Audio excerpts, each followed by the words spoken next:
What is Roblox's most iconic sound? There's a lot of them, right? I mean, every timeless masterpiece has a famous soundtrack and at least a couple noteworthy noises. Just look at games like Minecraft or classics like Star Wars. But what about Roblox? Well, I'd consider it a timeless masterpiece. In fact, I'd bet this Bloxy Cola that you're probably thinking, wait a minute. Yeah, well, the truth is, just like that guy, we might have all been deceived. You see, there are two glaring factors that distinguish Roblox from its other gaming competitors. Since its very inception, players have been the primary source of content that fuels the platform, and Roblox Studio provides a toolbox of free assets created by the community. That includes audio. Powering imagination. What's wrong with that? Those two things sound great, right? Well, there's one massive flaw in this design.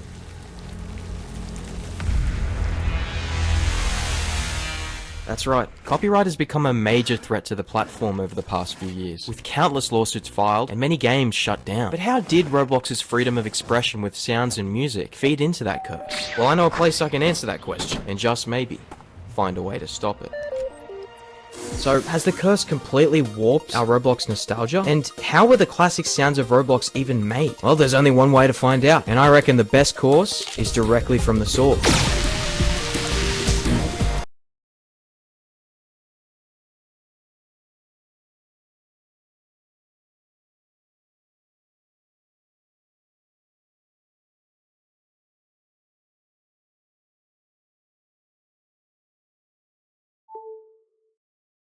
Malagoku.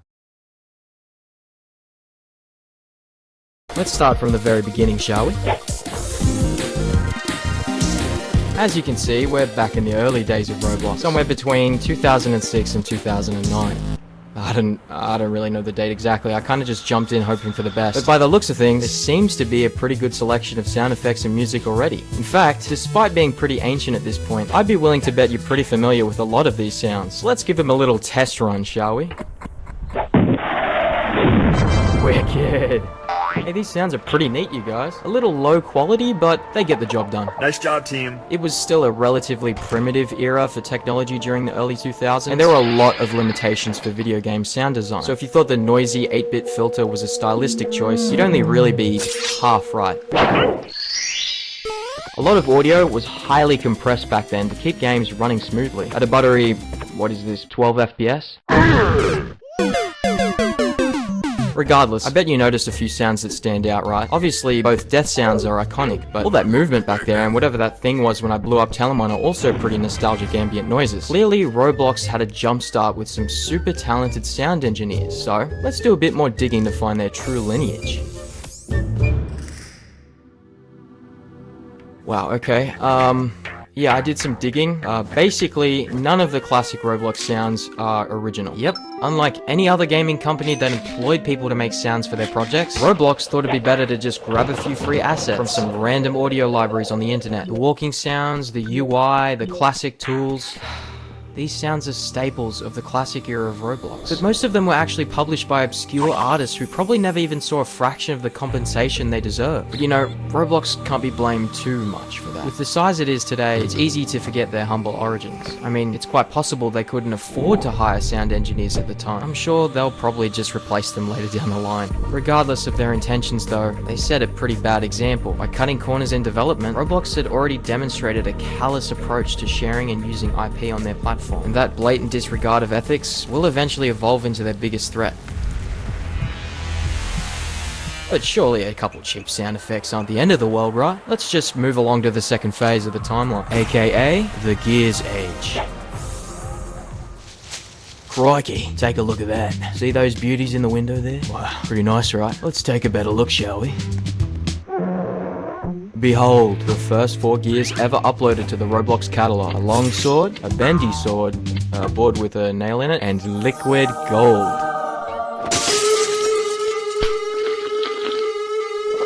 No regrets. You'll never catch me alive.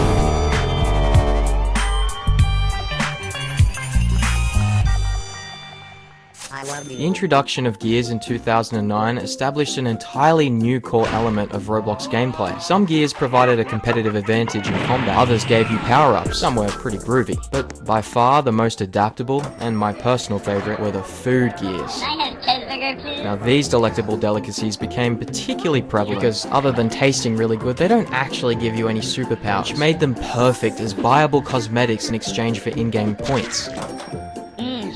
Surely with all these brand new high quality sounds, there's simply no way that that curse is still growing. But just to be sure, I'm gonna quickly double check that they're not all just cheap audio assets again. I'll be right back. Newsflash, they're all cheap audio assets again. Why did I keep making the same...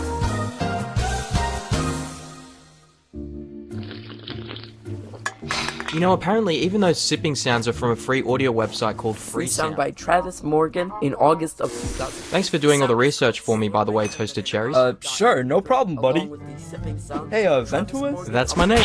That one's from a site called A1 Free Sound Effects. Oh, I already knew that from watching all your videos, dude. What the heck? Shut up, noob! You should be grateful for my wisdom. I'm out of here. So anyway, obviously sound quality wasn't an issue anymore. The standard MP3 audio format was already quite common by this point, and I doubt it was too expensive for them to hire sound engineers, because Roblox stood at a whopping 36 million users by the end of 2012. It was still a private company back then, so nobody really knows what their operating costs were, but surely they could afford to make their own sounds instead of yanking it from a cheap audio website for a couple bucks. You know, I know we haven't seen it yet, but if this laziness doesn't stop, we're gonna have a rough time with that curse. But, if luck would have it, we might just see things improve from this point on, because we're about to witness the most pivotal phase of the entire timeline. Welcome to the age of user-generated audio.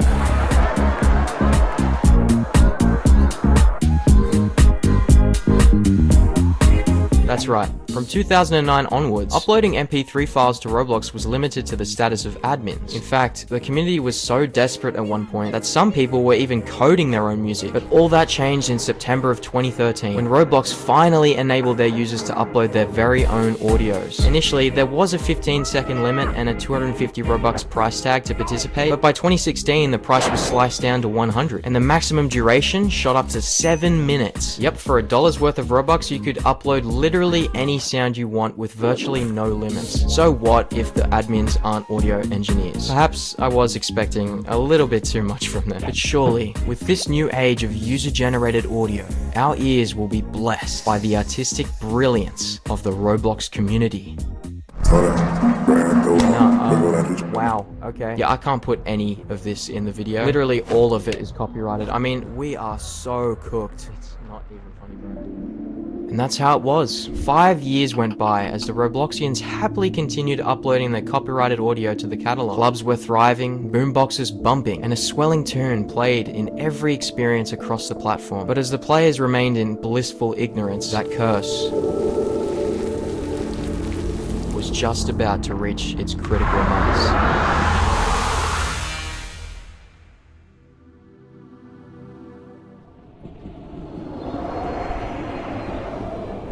Well, broskies, looks like the copyright curse was inevitable after all. Should have known that from the promo material, I guess. But I mean, how can we even beat it when we haven't even seen the thing? Alright, apparently I need to craft this super rare item. They call them the copyright goggles. No stat buffs, materials required, blah blah blah. Grants the player the ability to perceive curses. Well, I'm in a bit of a rush, so I'm sure we'll figure out some little shortcut. Finally, after 24 hours straight of grinding, they're mine at last. Copyright goggles. Alright, Macho, let's go beat that curse. Whoa, cool goggles, bro. Did you make these for me? What? No, I just... Wow, that is so sweet of you, Laughability. I promise, your sacrifice won't be in vain. Sacrifice? What are you... Now, with that out of the way, let's venture on into the fourth phase of the timeline.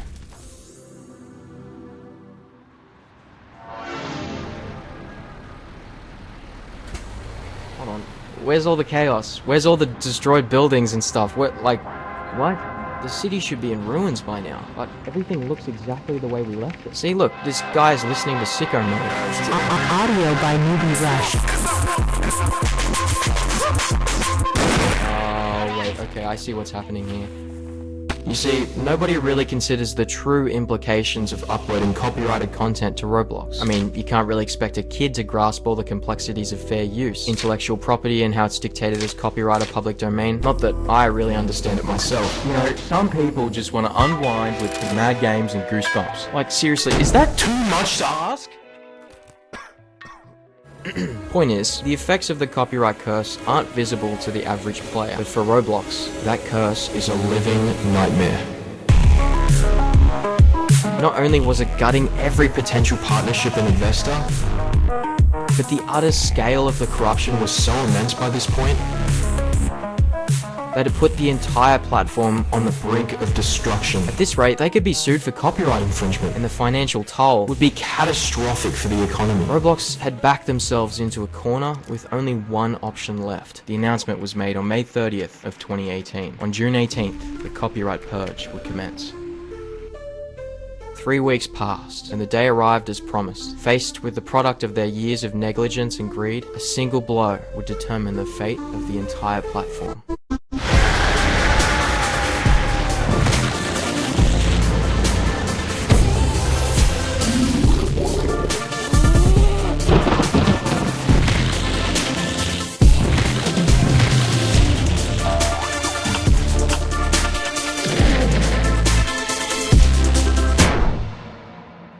But a single blow wasn't enough. Roblox's desperate battle against copyright dragged on in silence for over 4 long years, clamping down on sprouting bypasses, rigorously refining the TOS, and eventually forging partnerships to join them in their battle to reverse the spread of the curse. And at last, Roblox was ready for the final blow on March 22nd of 2022.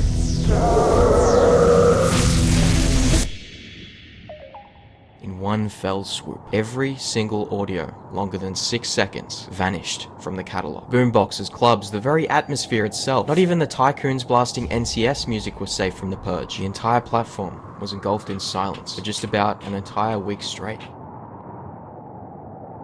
But the admins had prepared for this outcome. They knew they weren't audio engineers. That's why Roblox hired help. And all of a sudden, the hills were alive with the sound of elevator music, and a very strange selection of oddly specific and sometimes disturbing Foley sound effects. What's that? He's really good at that. Needless to say, the community was left utterly stunned and outraged by the purge. But Roblox stood firm in their decision. They hoped that in time, players would grow to understand their actions. I mean, this could be the clean slate they needed to revive creativity and innovation on the platform. Who knows? Give it a few years and maybe this elevator music will actually become nostalgic for some people. Sure, the aftermath seems a bit grim, but if there's anything I've learned about this game over the past decade, I do know one thing. Us Roblox players are pretty stubborn buggers, and I have no doubt they'll recover from the curse of copyright. And so it was. As the years went by, the Roblox community actually did manage to enjoy the world devoid of copyright. With a renewed perspective, Roblox continued to aid the revival of sound, even enabling users to upload their very own audio files again. Licensed music even became somewhat of a delicacy, as Roblox now had the means to collaborate with famous artists and companies. The silence was short-lived, as both the community and even Roblox themselves discovered the true meaning of powering imagination. Today, uploading audio is completely free too. In fact, uploading and sharing content in general is cheaper and easier than it's ever been. But for the sake of the platform, just try to be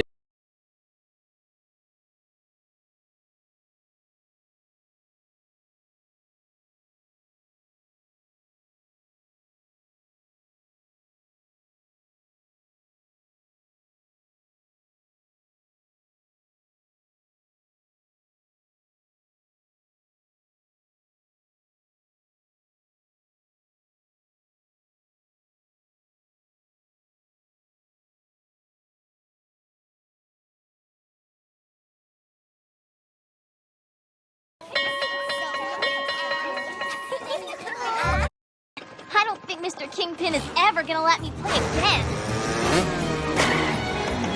Hey, maybe I could get my cutie mark in demolition.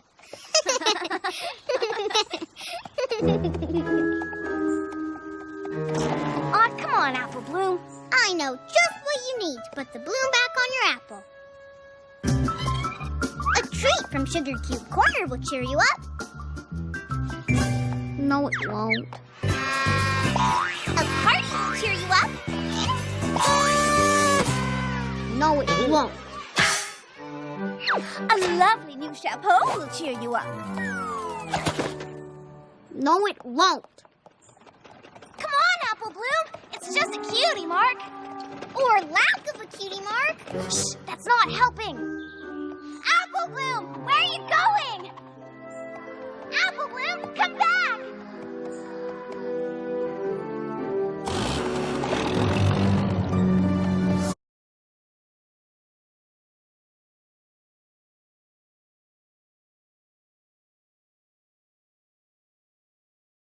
How? I can't go to Diamond Tiara's quinceañera without one. I just can't. Course you can. You know, I was the last pony in my class to get a cutie mark, and I couldn't be prouder of it. I knew my future was to run Sweet Apple Acres, and these bright shiny apples sealed the deal. Come to think of it, Granny Smith was the last one in her class, too. Huh. Same with Big Macintosh. I really don't see how that's supposed to make me feel better. It probably means that being the last one in your class to get a cutie mark runs in the family. Runs in the family? Runs in the family! Runs in the family! You've got apples for your cutie mark. Granny Smith has an apple pie. Big Macintosh has an apple half. My unique talent must have something to do with apples. Apples, apples, apples. Apples.